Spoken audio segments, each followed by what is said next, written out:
Secret Story, les rendez-vous d'Alfred Hitchcock racontés par Serge Sauvian. Aujourd'hui, le bulletin de la mort de John Luce.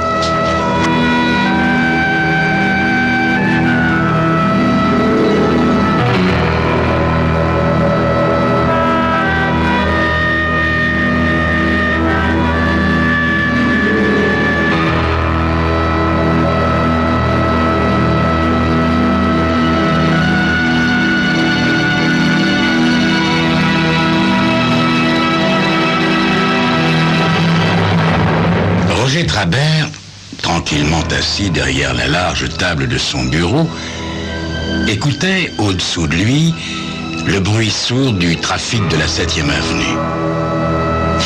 En fait, son image se reproduisait 3 fois, car pour donner à son douillet bureau une impression d'espace, il l'avait tapissé d'énormes miroirs montant du sol jusqu'au plafond. De par la nature même de son travail, Trabert restait la plupart du temps dans ce bureau aussi, voulait-il, ne pas être incommodé par une atmosphère étouffante. Roger Trabert était un assez bel homme d'environ 50 ans. Après avoir regardé sa montre, il décrocha le téléphone. « Allô? Louis, donnez-moi le cours de la Leyton Oil. » Bon, très bien. Très bien. Achetez 500 actions, Louis, hein? Je vous verrai plus tard, merci. Trabert raccrocha et lança un regard aux nombreux diagrammes parfaitement encadrés pendus au mur, puis à la grande table du coin jonchée de graphiques, de bulletins financiers, de bilans de grosses et de petites compagnies. À l'aide de ces courbes croissantes et décroissantes et de ces chiffres, Roger Trabert pouvait juger de l'état de la bourse immédiatement. Spéculateur et acheteur, il devait en passer par là pour se tenir au courant. Trabert était pleinement familiarisé avec les innombrables graphiques qui l'entouraient et il avait foi en eux. Avec les données nécessaires, il pouvait tout réduire à un graphique, tout analyser, planifier et, qui plus est, prévoir, dans la mesure, certes, où il avait un profit à en tirer. À son retour de Haïti, l'an dernier, il avait débuté dans cette profession. Il n'avait pas de bureau alors. Mais très vite, les pages et les pages de graphiques et autres informations devinrent très encombrantes. Et comme il gagnait beaucoup d'argent, il loua ce bureau de la 7e avenue, dépensa une fortune pour le décorer et se fit installer 2 lignes téléphoniques. Là, seul, dans son bureau, avec ses diagrammes et ses téléphones, en 1 an, il construisit sa fortune. Trabert sursauta légèrement en entendant frapper à sa porte. On venait rarement le voir à son bureau. Il arrangea sa cravate et demanda d'entrer. Un homme, grand, basané, pénétra et ferma la porte derrière lui. Il était large d'épaules et musclé, bien que la coupe parfaite de son complet de ville bleu marine le fit paraître plus mince. Arborant un large sourire amène, il jeta un coup d'œil aux imposants diagrammes sur les murs avant de s'avancer vers le bureau. « Monsieur Trabert, je suis Ciano, de la famille Lesia. » Le cœur de Trabert fit un bond comme il lui serrait la main. Après tout, cet homme ne pouvait rien lui faire, même s'il était parfaitement au fait de ce qui s'était passé l'année dernière.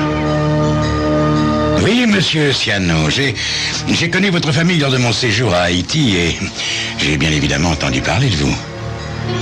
J'en suis très honoré, monsieur. Je suis resté longtemps absent de l'île. Je suis étonné que vous ayez entendu parler de moi. Mais en fait, on vous a mentionné dans une conversation au sujet de votre père, monsieur Ciano. On dit que votre père est un... Qu'est-ce que c'est déjà? Un chaman, monsieur Trabert. Et il est bon que vous sachiez, monsieur, que je fais partie de sa famille. Une fois encore, Trabert sentit son cœur palpiter. Il se souvenait maintenant. Superstition indigène. Un chaman est le nom que l'on donne là-bas aux sorciers vaudous. Il avait entendu de telles inepties lors de son séjour dans l'île. C'était devenu un truc pour touristes. Et voilà Siano, un des fils du clan Laesia, cultivé et connaissant l'Europe, grâce à une espèce de bourse, sans doute, qui lui rendait visite dans son bureau. Monsieur Siano, très bien. Mais qu'est-ce qui vous amène à New York? Je suis là pour quelque temps, monsieur. Je suis descendu au High Shah et je voulais venir vous parler de la Sweet Cane Sugar Company. Mais, voyons, la Sweet Cane Sugar Company n'existe plus. Je sais, monsieur Trabert. Faillite, liquidation, c'était cruel. Cruel, mais monsieur Siano, c'était inévitable, voyons. Les yeux noirs de Siano s'attachèrent au regard de Trabert. Monsieur Trabert, en tant que directeur, vous devriez le savoir, après avoir fait émigrer toute une tribu, après leur avoir promis un salaire pour vivre, vous leur avez fait défricher le terrain, puis vous avez liquidé la compagnie sans leur payer le salaire, les abandonnant à la misère et à la famine. Trabert appuya la paume de sa main sur le bureau. Mais voyons, mais c'est que tout simplement, il n'y avait plus d'argent, ne comprenez-vous pas? Monsieur Trabert, je connais parfaitement le mécanisme des affaires. Je sais que les bénéfices de la Sweet Cane Sugar sont allés à la compagnie mère qui possédait la majorité des actions de toute la masse active par différentes voies, est allé à la compagnie mère, de sorte qu'après la liquidation, il ne restait plus rien pour les gens. Je connais, par expérience, le monde de la finance, monsieur Trabert. Trabert sortit un stylo en or de sa poche et se mit à en jouer. Enfin, il ne sert plus à rien d'en parler maintenant, voyons, monsieur Siano. C'est vrai, monsieur Trabert. Mais je tiens à vous dire que mon peuple ne tolérera pas ce qui s'est passé. J'ai moi aussi invoqué Loa. Je suis moi aussi un vaudou et on m'a envoyé à New York pour voir si la mort vous visite. Comment? Que dites-vous? Le corps de Trabert se raidit sous le choc. Et comment comptez-vous procéder, monsieur Siano? Oh, vous n'avez pas à craindre la mort par main d'homme, monsieur Trabert. Mais la mort viendra à vous. La mort est sur votre chemin. Trabert se sentit soudain gagné par la colère. Mais enfin, que prétendez-vous faire, monsieur Siano? Planter des aiguilles dans une poupée de chiffon ou quoi? Je ne crois pas à vos absurdités. Je suis étonné qu'un homme instruit comme vous y croie. Vous devez savoir que le vaudou n'agit que par pouvoir de suggestion. La victime visée doit y croire, sinon c'est sans effet. Et je vous jure que je n'y crois pas. Maintenant, foutez-moi le camp, allez. Siano se dirigea avec grâce vers la porte. Trabert s'attendait à le voir faire volte-face pour dire quelque chose, mais ce ne fut pas le cas. Siano sortit sans un regard, sans un mot, sans un bruit. Pendant un long moment, Trabert, immobile, fixa le panneau de la porte fermée.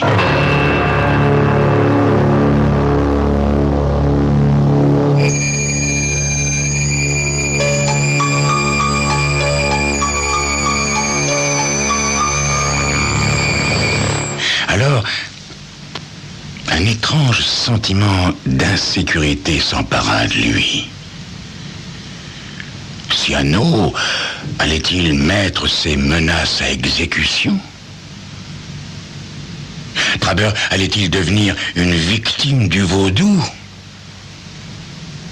C'est ce que vous saurez dans quelques instants.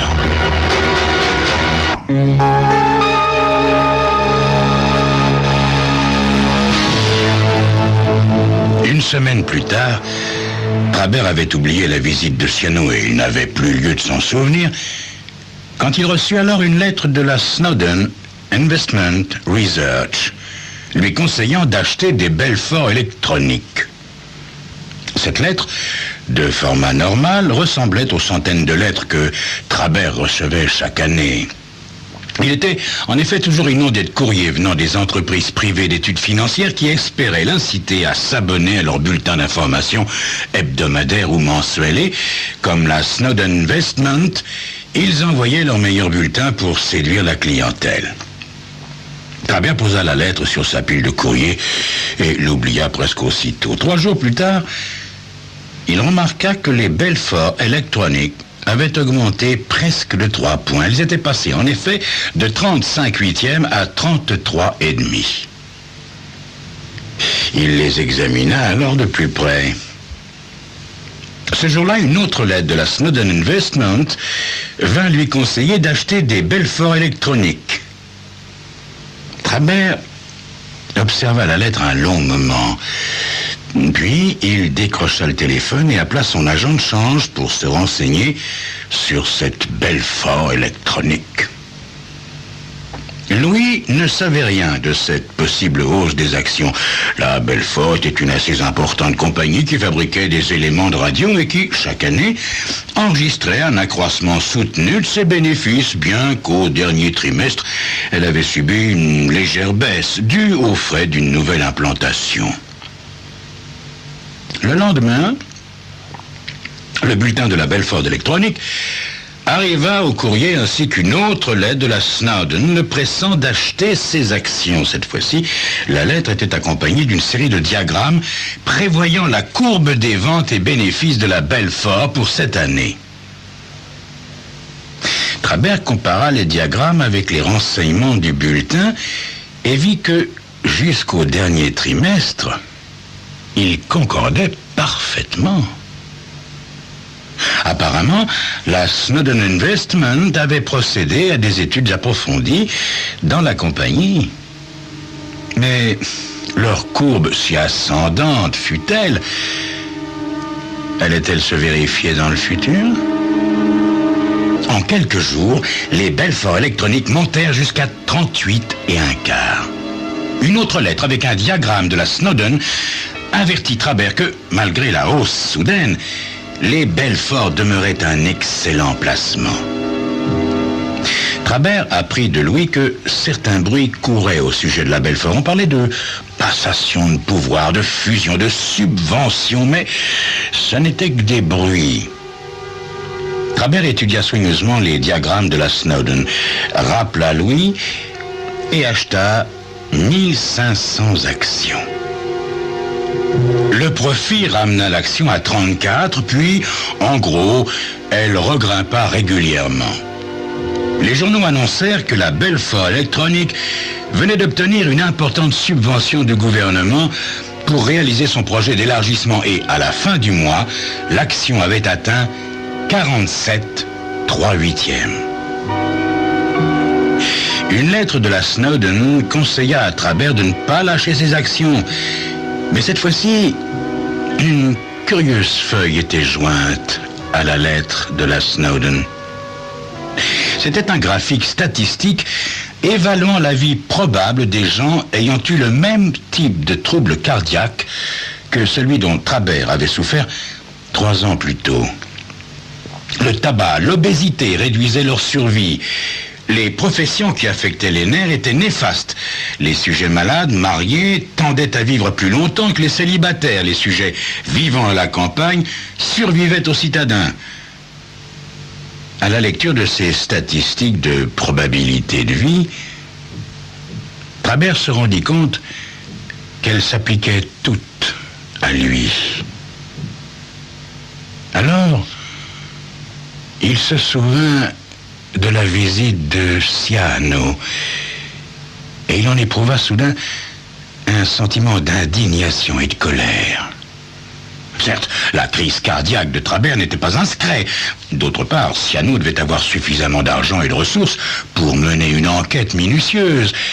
Voilà donc ce qu'il essayait de faire. Trabert décrocha son téléphone pour appeler Ciano au Hillshire et épancher sa colère. Puis, il réfléchit qu'il avait mieux à faire. Et il raccrocha.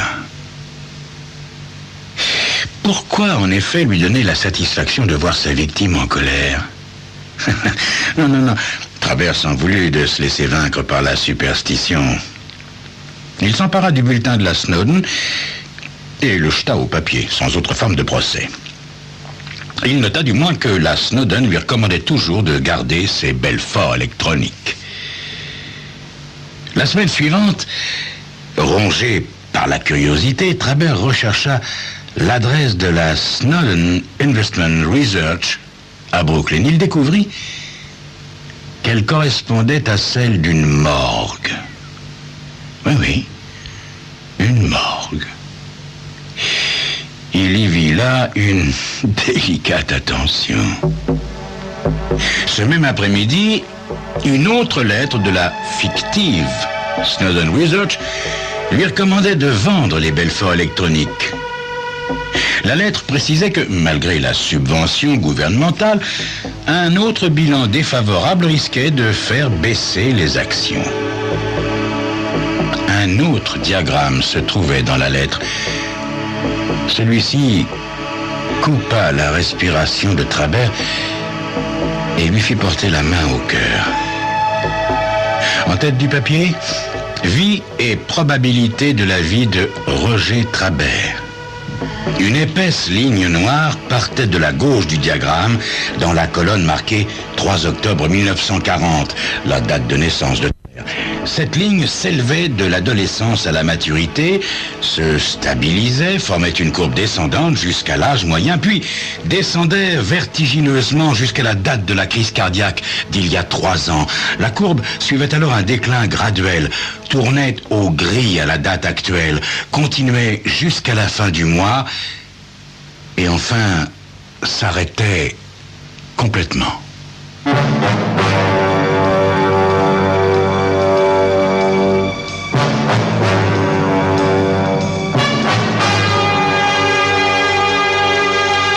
Trabert allait téléphoner à Ciano, mais le récepteur contre l'oreille, il se ravisa et appela Louis pour vendre la moitié de ses Belfort Electronics. Une semaine plus tard, la Belfort fit apparaître un bilan très défavorable et ses actions dégringolèrent. Trabert vendit le reste de ses actions à 43 et réalisa quand même un confortable bénéfice. Des lettres de la Snowden arrivaient quotidiennement maintenant. Elles étaient toujours accompagnées de diagrammes et de feuilles explicatives prédisant la mort de Trabert. Trabert devenait de plus en plus nerveux. Un rien l'irritait, mais il ne voulait pas, il ne devait pas appeler Ciano pour lui demander de cesser son jeu cruel, morbide. Il pouvait, certes, avertir la police. Mais qu'aurait pu faire la police? Il aurait pensé que c'était lui, Trabert, le fou de la superstition. La chose se produisit le jour où l'ascenseur tomba en panne. Trabert dut monter à pied pour aller à son bureau, mais il le fit lentement et avec précaution. Il avait eu dernièrement un rythme cardiaque accéléré et très irrégulier. Et après son attaque, son médecin lui avait recommandé de ne pas faire d'efforts. Néanmoins, lorsqu'il ferma la porte de son bureau après être monté à pied, il respirait difficilement, trop difficilement. Trabert respira profondément pour se calmer et se dirigea vers son bureau et cette fois-ci, il eut un spasme. Il porta la main à sa poitrine, froissant sa chemise blanche. Cette fois, son cœur semblait battre irrégulièrement, spasmodiquement. Ciano. Était-ce possible? Ciano était-il vraiment capable, par ses statistiques et ses diagrammes, de suggérer à travers le moment de sa mort? Bien sûr que non. Bien sûr que non, mais il avait vu juste au sujet des Belfort Electronics. Les Belfort étaient tombés. Traber ressentit soudain une douleur rapide et tenue. Il sentit son cœur sauter sous ses doigts crispés et la peur jaillit en lui telle une flamme. Maladroitement, il avança la main gauche et s'appuya sur son bureau dans l'attente d'une nouvelle douleur. Elle vint, brûlant sa poitrine au passage, allant et venant, lui coupant la respiration. Son bras droit n'était plus que du plomb fondu. Haletant, le visage grisâtre et convulsé, Traber se traîna vers les téléphones et appela la première personne qui lui vint à l'idée. Louis, son agent de change. Ce fut une attaque alarmante, mais non fatale. Quelques jours plus tard, malgré la réticence des médecins qui jugeaient Traber dans un état critique et trop faible encore pour recevoir des visiteurs, ils finirent par consentir à ce que son vieil ami, Ciano, vint le voir. Traber le regarda entrer et s'avancer silencieusement sur le carrelage de la petite chambre d'hôpital. Ciano était impeccable, comme d'habitude.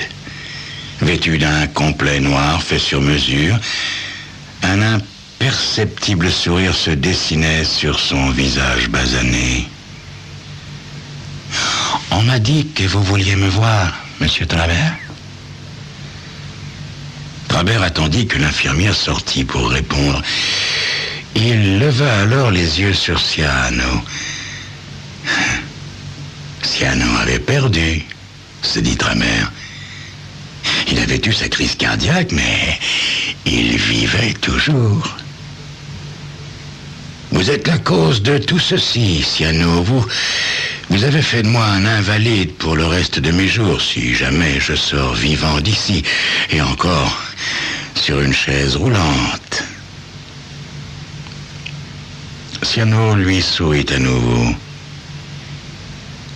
C'est vous qui en êtes la cause, monsieur Traber.